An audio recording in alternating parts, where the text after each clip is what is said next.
Continuando o livro de Primeiro Tessalonicenses, estamos hoje no capítulo 3.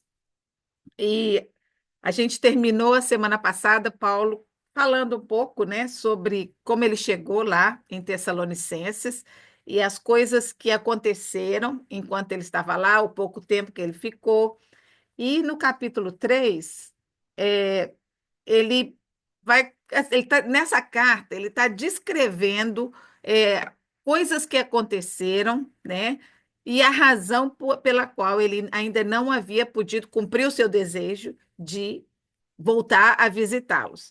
E eles, eu gostaria de ler para vocês, eu estou com duas Bíblias abertas aqui, onde Paulo conta como que aconteceu lá na Tessalônica, né? Lembra que eles foram para Tessalônica fugindo de Filipos por causa da menina que era possessa de um demônio e ela fazia adivinhações e aí o cara que era dono dela ganhava dinheiro e quando Paulo orou pela menina e o demônio foi embora, que ela não podia mais fazer adivinhações, os donos ficaram bravos e fizeram um alvoroço total e eles começaram a perseguir a Paulo.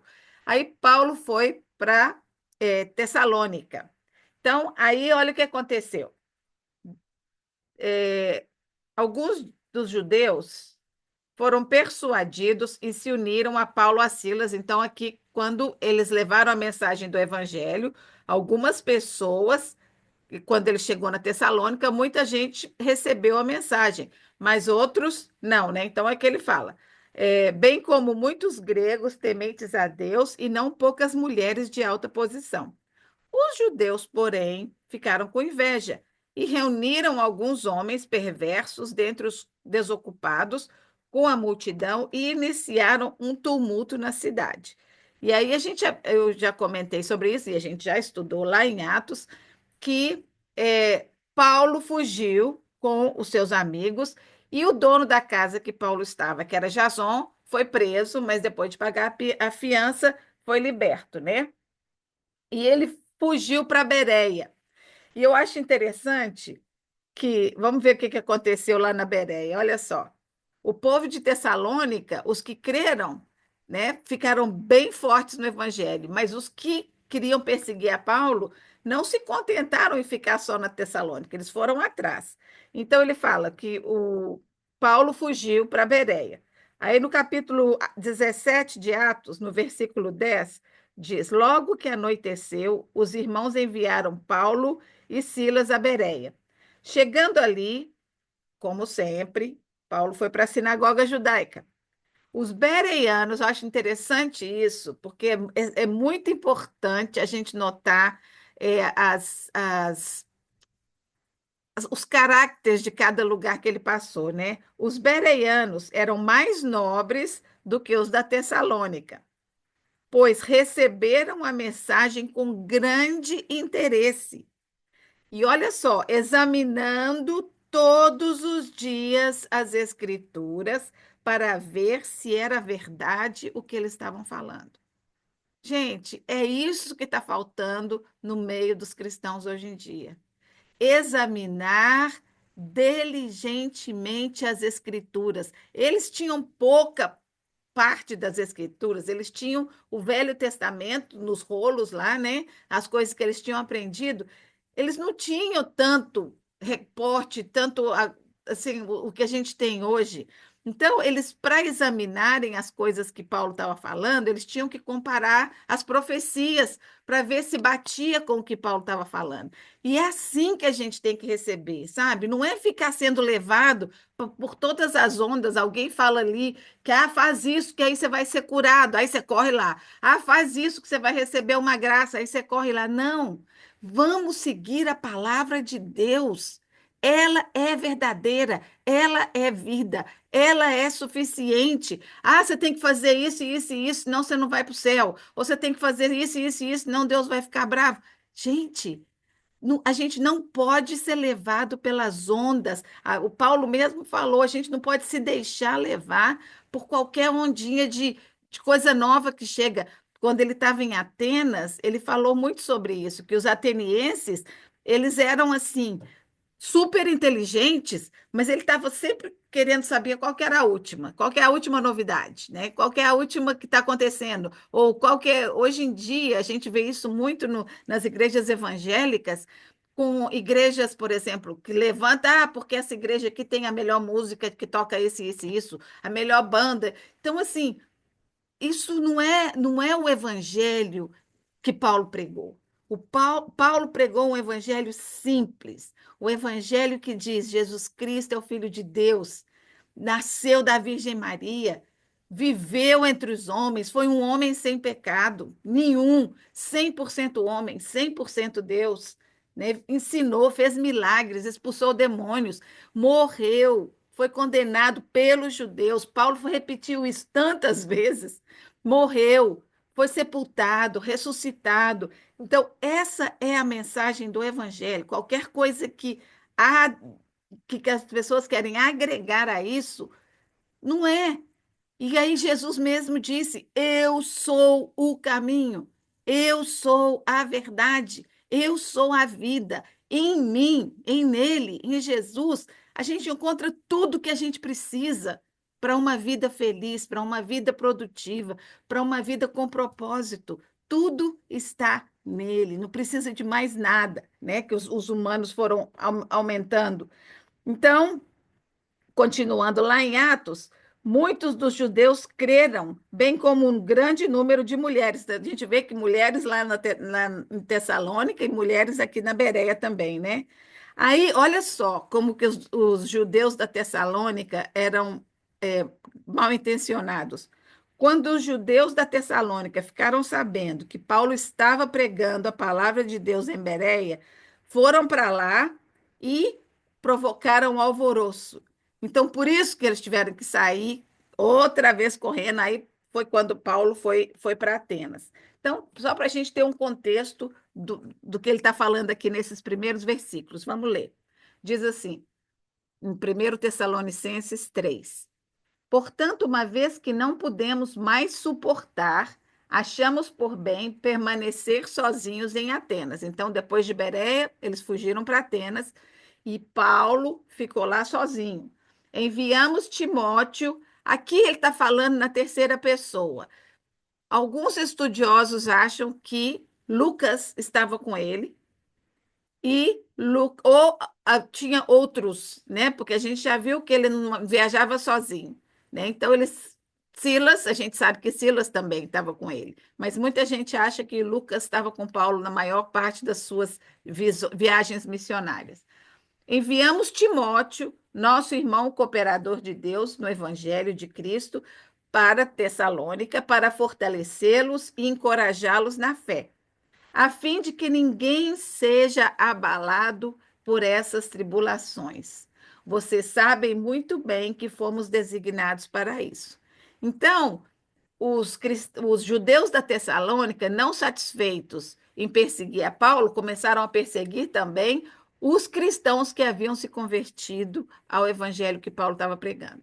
Então, eles passaram por uma vida muito difícil. Vocês lembram que lá em Atos 9, né, quando Paulo foi transformado, quando teve a visão e ele se converteu, ele foi dito para ele que ele ia saber o preço de pregar o evangelho, que ele ia ter que sofrer quase que o que Jesus sofreu. Deixa eu ver se eu escrevi aqui o que estava lá em Atos. Diz assim: este homem é o instrumento que eu escolhi para levar o meu nome diante dos gentios, dos reis, bem como diante do povo de Israel.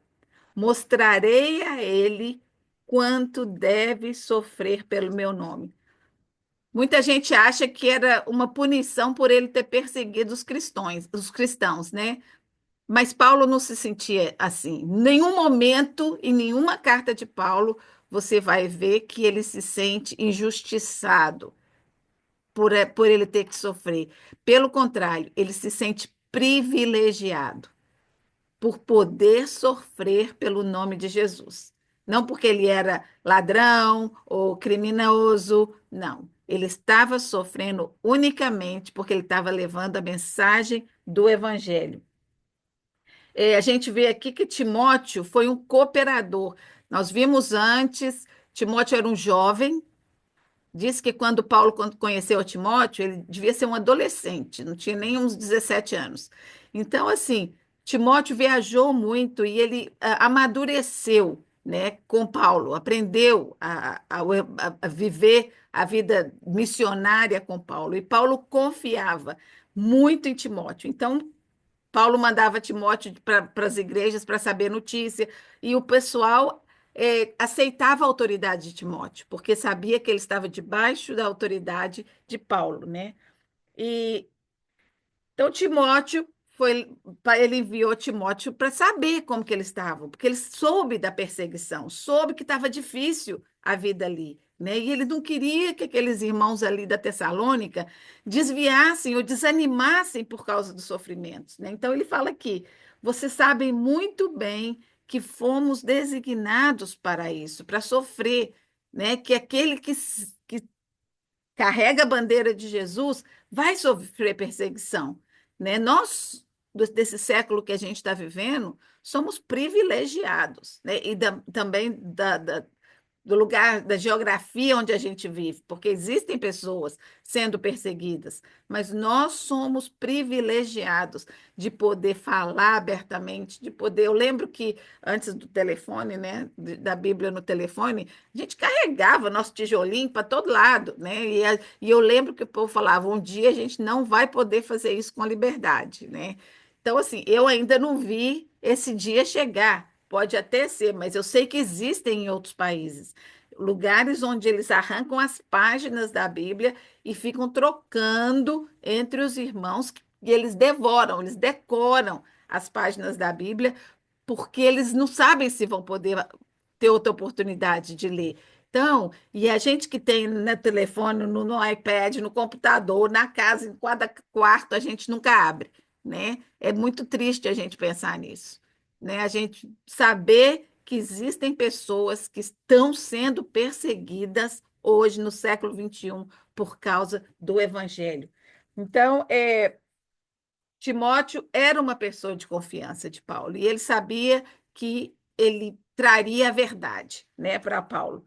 É, Alguns acreditam que os cristãos, eu acho, eu gostei disso aqui, não foi eu que estou falando, não, eu vi, eu acho que é verdade.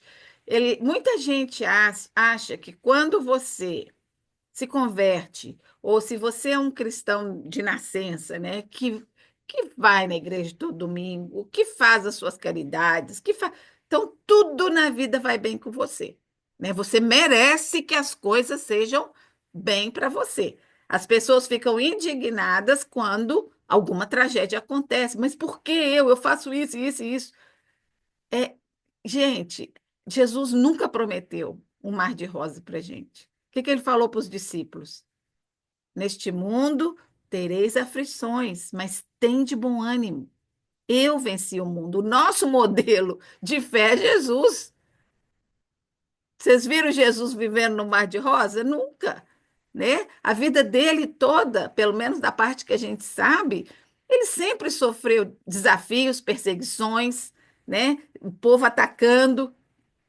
Então, o cristianismo não é uma vida de alegria. A gente é feliz de dentro. Não é uma alegria porque as coisas nos acontecem, porque as coisas nos vão bem. É uma alegria porque nós não temos esperança aqui nessa terra. A nossa esperança está na eternidade. E isso é o que alegra o nosso coração, né? A gente sabe que tudo que acontece aqui vai passar, não é eterno, né? Uma tragédia, uma enfermidade vai passar. Tá ruim hoje? Espera um pouquinho, amanhã vai estar melhor. Mas se você confia em Deus, é ainda melhor. Eu tenho uma amiga, ela é judia, é, por nascença, né? Mas não pratica nada. E eu falo, ela está na minha lista de oração, porque ela é uma pessoa que Deus não é uma palavra que ela menciona na vida dela. Eu não sei se ela é ateia, assim, a gente já conversou um pouquinho sobre Deus, mas ela ignora Deus na vida dela. Então, tudo dela é assim, passa por coisa difícil, vai melhorar, vai melhorar.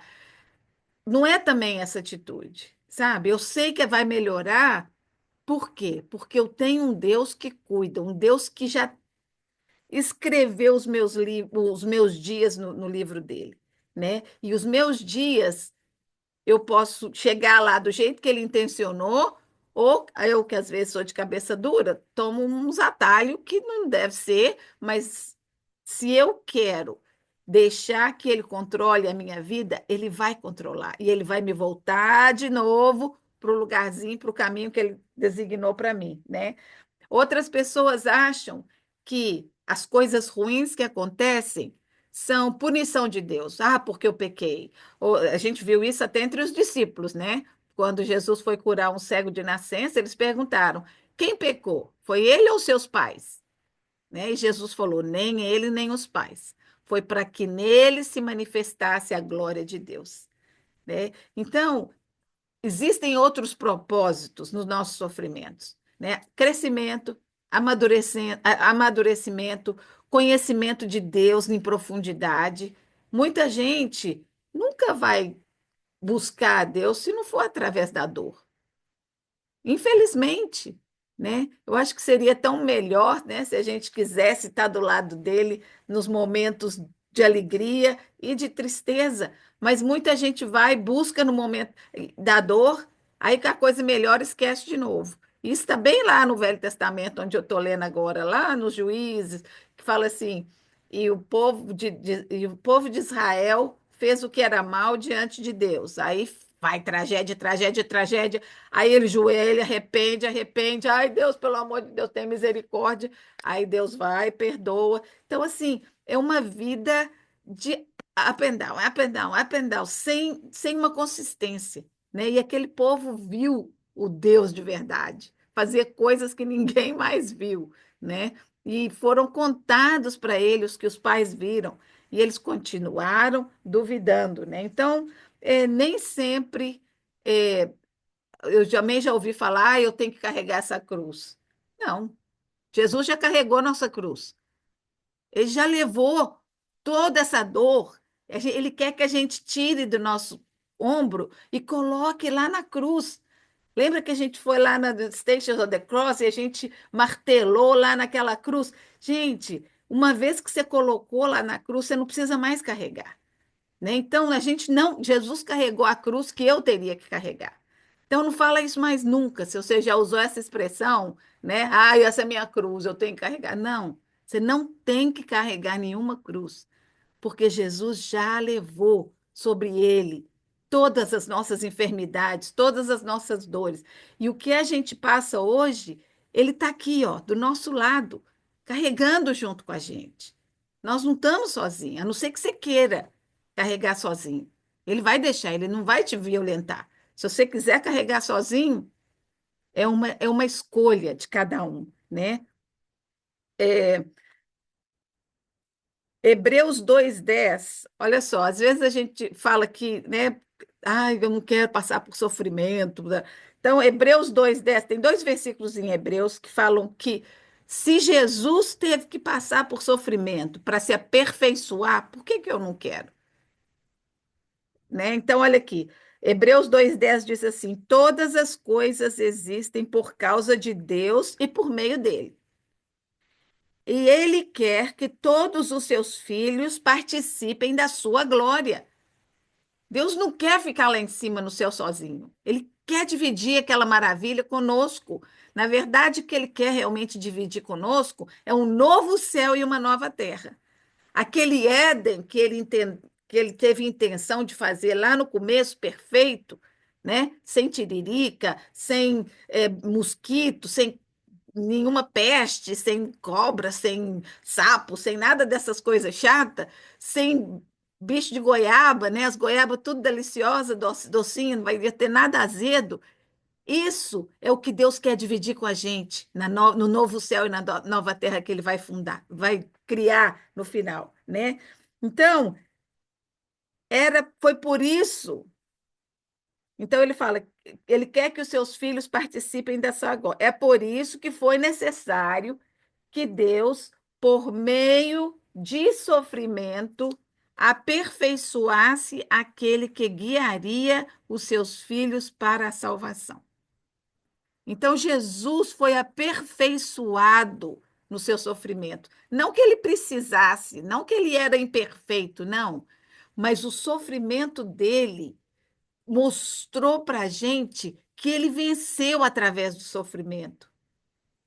Nós, por que que eu vou querer ser tudo lindo, maravilhoso, um mar de rosas, quando o meu Senhor padeceu, né? Então a gente vai caminhando, a gente cai e levanta, a gente não pode ficar caído. A gente tem que saber que Deus dá a mão para a gente levantar, né? Que a gente tá firmado naquela rocha que é Jesus. Então, o sofrimento, se o sofrimento foi bom para aperfeiçoar Jesus, né? Aperfeiçoar o perfeito, quanto mais é para nós que somos imperfeitos. Deus ensina, através do sofrimento, ele ensina perseverança, obediência, como consolar os outros. Eu não vou saber consolar uma pessoa que está com câncer, porque eu nunca tive câncer. Eu não vou saber consolar uma mãe que perdeu um filho, porque eu nunca perdi um filho.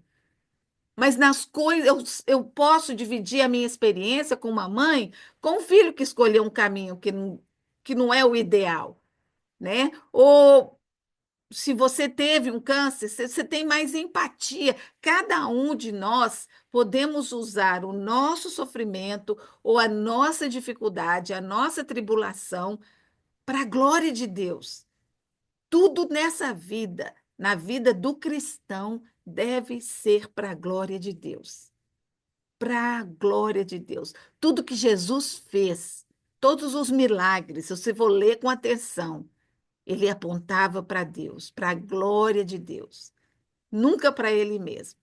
Muitas vezes ele falou: Eu sei que o Senhor sempre me ouve, mas eu estou falando assim para que as pessoas acreditem que o Senhor me enviou, é para a sua glória.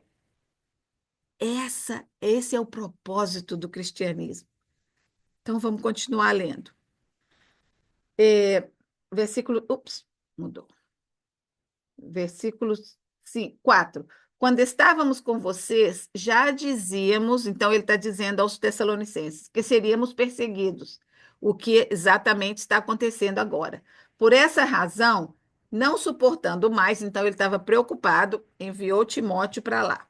Versículo 6. Agora, porém, Timóteo acaba de chegar da parte de vocês, dando-nos boas notícias a respeito da fé e do amor que vocês têm. Ele nos falou que vocês sempre guardam boas recordações de nós, desejando ver-nos. Por isso, irmãos, em toda nossa necessidade e tribulação, ficamos encorajados por causa da vossa fé. Uma coisa que eu fiquei pensando quando eu estava estudando isso, eu falei, gente, já pensou se Paulo mandasse Timóteo hoje para as nossas igrejas?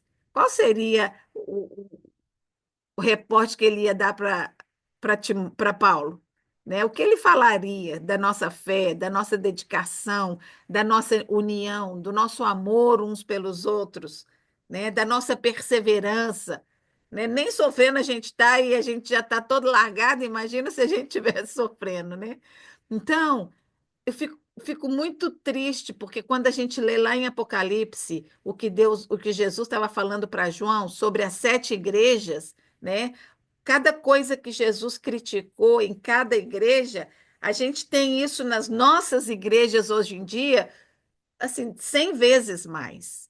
Né? Se você tiver curiosidade, leia Apocalipse, nos primeiros 5 capítulos, eu acho, que está Jesus falando sobre as igrejas, as cartas enviadas às igrejas de vários lugares. Então, a gente, como corpo de Cristo, eu vou falar um pouquinho mais sobre isso daqui a pouco, a gente precisa ser perfeito, é isso que Deus quer da gente. Ah, mas isso é impossível. Perfeição, perfeição, realmente. Mas querer a perfeição, desejar a santidade, isso já é metade do caminho. Por quê? Porque quando eu quero e eu desejo, a minha mente vai estar fixada em quem me pode ajudar a perseverar na santificação, né? Então, por que que Paulo se alegrou com a igreja de Tessalônica? Primeiro, mesmo com o sofrimento, a fé deles mantinha firme. Existia amor entre eles, não existia rixa, briga, picuinha. Lembra das igrejas em Roma, né? De Corinto, como que Paulo escrevia para eles assim? Tinha tanta chatura entre eles, marido brigando com mulher, irmão brigando com irmão, e Paulo dando instruções, né? Então, entre os da Tessalônica existia amor, compreensão, estavam resistindo às provações e aflições, estavam com saudade de Paulo. Então ele ficou feliz de saber que o amor que ele tinha por aquele grupo de pessoas era recíproco. Isso alegrava o coração de Paulo, né? E eles estavam firmes no Senhor. Então, assim, como ele terminou o capítulo 2, ele fala: vocês são a minha alegria e a minha glória, eu tenho orgulho de vocês. Então, aqui foi uma confirmação para Paulo, quando Timóteo trouxe essas notícias. Paulo estava muito feliz, apesar de muita vontade, o que entristecia ele era o desejo de ir visitá-los e ainda não tinha aparecido a oportunidade, né? Então, Paulo ainda estava triste por causa disso. Então, vamos continuar lendo. Pois agora vivemos uma vez. Então, assim, ele estava dizendo que ele estava feliz. Agora sim, ele ia renovar o ânimo dele, porque ele soube notícia boa deles, né? No versículo 11. Ah, não, vamos começar no 10. Olha só. Noite e dia oramos incessantemente para que possamos vê-los e suprir o que falta na vossa fé. Então, não sei se vocês já experimentaram isso, quando vem um pastor novo, um padre novo visitar, ou tem um congresso, alguma coisa, a gente às vezes escuta coisas novas que nos estimulam, né? Que nos fazem estar com mais vontade de buscar a Deus mais, de dar aquela renovação dentro da gente, né? Então era isso que Paulo queria. Ele falou: olha, eu estou querendo ir aí para dar uma vacina de entusiasmo ainda maior em vocês, para que a fé de vocês não se desfaleça. E aí ele fala, aí ele vem agora no capítulo, no versículo 11, ele vai fazer uma oração por eles. Olha que lindo. Que o próprio Deus, o nosso Pai e o nosso Senhor Jesus preparem o nosso caminho até vocês. Nós queremos que Deus abra as portas para a gente chegar aí. Que o Senhor faça crescer e transbordar o amor que vocês têm uns pelos outros, tanto quanto o nosso por vocês. Que ele fortaleça o coração de vocês para serem irrepreensíveis em santidade diante de Deus. Aí ele vai de novo, porque para ele era muito importante, na vinda do nosso Senhor Jesus com todos os seus santos. Então, nós vamos quebrar aqui um pouquinho essa oração, né? Então, que Deus abrisse uma oportunidade. Então, ele queria ir visitar, ele ainda não tinha desistido desse desejo dele, né? É, ele fala que o amor dele crescesse entre eles. Jesus disse lá em João 13 que as pessoas de fora devem conhecer nós, os cristãos, pelo amor que temos uns pelos outros. E hoje em dia isso não acontece, né? Se você faz um scroll lá no Instagram, você vê um cristão criticando o outro, um padre, um pastor criticando o outro, só não existe amor entre os cristãos, né? E amor aos demais, né? O nosso amor não deve ser só entre nós, no nosso clubinho. Deus não queria que a gente criasse um clubinho. A igreja é onde a gente se reúne para adorar, para ter comunhão, para ter uma família. Eu falo que onde eu morei, a igreja de Cristo foi minha família. Onde eu fui, eu encontrei uma família. A primeira coisa que eu fazia era procurar uma igreja.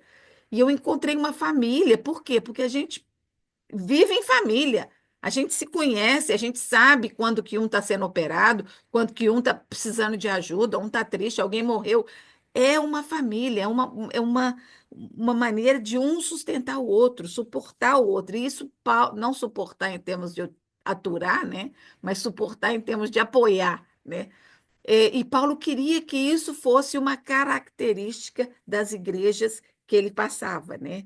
É, Paulo pede que o amor dele seja recíproco. Ele já estava feliz por isso, né?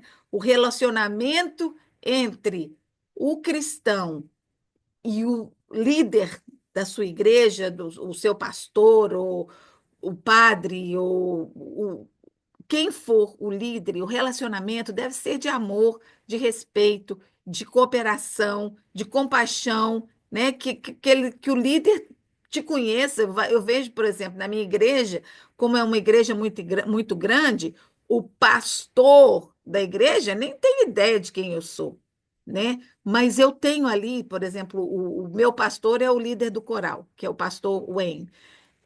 Ele me conhece, ele sabe meu nome, ele sabe o nome do meu marido, sabe o nome dos meus filhos, sabe o problema que eu estou passando ou não estou. Se eu não fui, ele vai ligar. Por que que você não veio? Tudo bem? Precisa de alguma coisa? Isso é o que Paulo estava dizendo que precisa acontecer. E era isso que ele fazia. Imagina o tanto de igreja que ele plantou lá na Ásia. E ele se preocupava por cada um.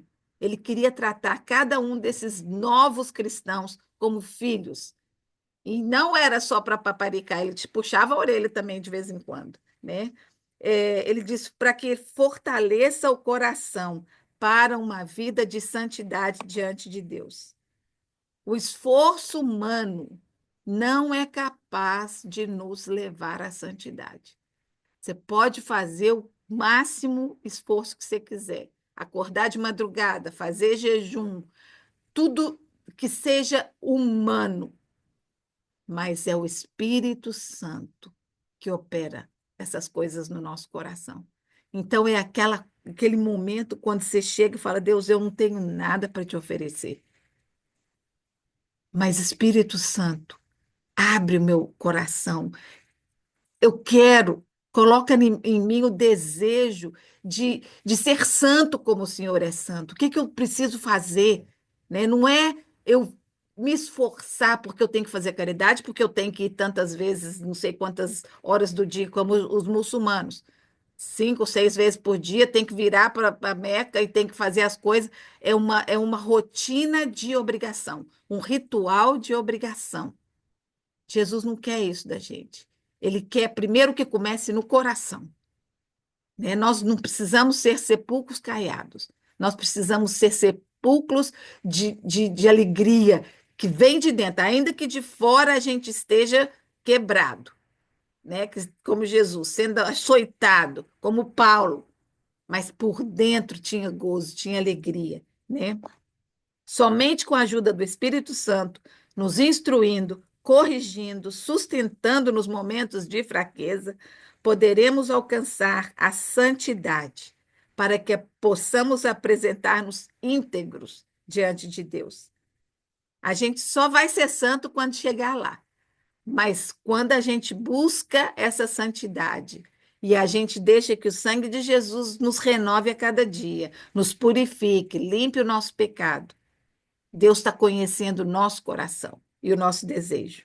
Que sejamos íntegros no nosso interior e que isso se manifeste em nossas atitudes exteriores. Porque se dentro, gente, nós estamos. Tem um versículo na Bíblia que diz que a minha avó falava isso tanto: a boca fala do que o coração está cheio, né? Então, se o meu coração está cheio de Jesus, ele vai sempre aparecer nas minhas conversas. Se o meu coração está cheio de ganância, eu vou estar sempre querendo tirar vantagem dos outros. Se o meu coração está cheio de vaidade, eu vou estar sempre querendo saber qual que é o último, qual a última cirurgia plástica, ou isso ou aquilo. Então, a nossa reação vai ser daquilo que o nosso coração está cheio, vai se refletir nas nossas atitudes, no nosso dia a dia, né? Não podemos viver uma vida com Cristo e, ao mesmo tempo, uma vida de pecados deliberados. Claro que a gente vai pecar, muitas vezes involuntariamente, muitas vezes pelo ímpeto, né? Mas não deliberadamente. Ah, eu vou fazer isso. Eu sei que Deus não está feliz, mas eu vou fazer assim mesmo. Não, porque o Espírito Santo dentro de nós vai falar mais forte. vai falar bem forte para a gente. Não, isso aí já não é mais você. Essa é a velha Elce. A nova Elce não faz isso. Ou não responde assim. Ou não tem essa atitude diante disso ou daquilo, né? Então, é a gente sondando o nosso coração todo dia e deixando que o novo homem domine o velho homem, né? A nova Elce, depois de Jesus, seja controlada pelo Espírito Santo. E cada dia mais, a velha Elce vai diminuindo, para que a nova Elce, dominada pelo Espírito Santo, possa refletir, né, Jesus. Ainda nessa oração, Paulo fala pela terceira vez nessa carta sobre a vinda de Jesus. Ele espera isso mais do que nada nesse mundo. Mas ele não fica sentado de braço esperando. Ah, eu vou esperar, Jesus está voltando, então não vou fazer mais nada. Não. Ele está em ação. A fé dele é ativa. Ele fala: deve ter mais alguém que precisa da salvação. Ainda tem mais uma pessoa que precisa, que eu preciso tirar do inferno, que eu preciso levar a mensagem, né?